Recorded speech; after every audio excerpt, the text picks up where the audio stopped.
Look, I'm sorry if members of this committee are unhappy with the outcome of the referendum.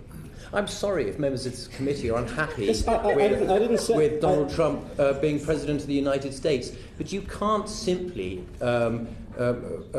put forward your prejudices onto me and make sweeping assumptions about our involvement with a particular campaign simply because that's what you want to believe, because that narrative suits your view of the facts. No, the fact is, there is no evidence to support your position. And what you're doing now is you're building a conspiracy theory. Facts, Mr. Nix, not rudeness. Facts is what we are presenting to you. What we are getting back from you is bluster and rudeness.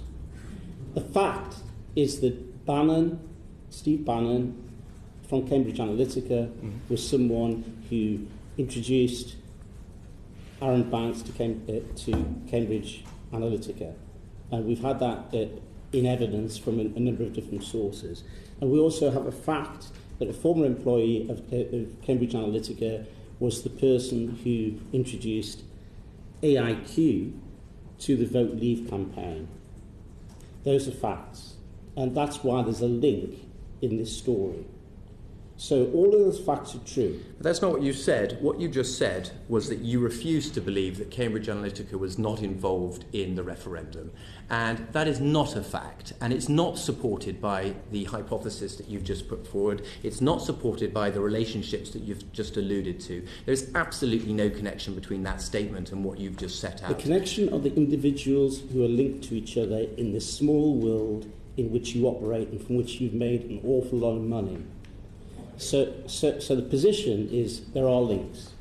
I think we've covered this, and a bit of ridiculous line of questioning, if I may add. Absolutely ridiculous. Well, I think you just said that the claim Christopher Wiley made is very damaging to your company that you'd worked on the referendum campaign. But I mean, if Leave.eu had got the designation, you would have worked on the referendum campaign willingly. That was the only reason it didn't happen was because Leave.eu didn't get the designation. Therefore, the relationship didn't go any further. I mean, that's.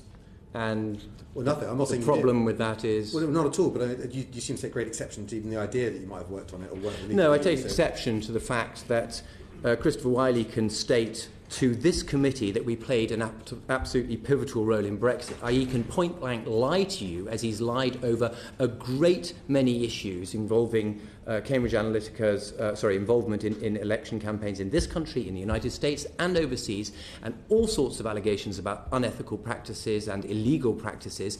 And yet I'm sitting here and being subjected to, frankly, ridiculous accusations based on the most tenuous connections that are simply not supported by evidence. Well, I mean, I don't want to go over this again because we went over this quite a lot last time as well as today. I mean, one of the reasons these hairs started running in the first place was because of statements you made and Aaron Banks made, Andy Wigmore made about the way you'd work together.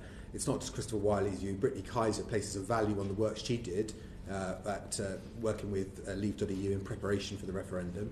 The Electoral Commission's position is they acknowledge that work took place, but they don't believe it had any value or bearing on the work that Leave.eu eventually did. So I think it's not baseless. I mean, people have had their say, you've had your say on it.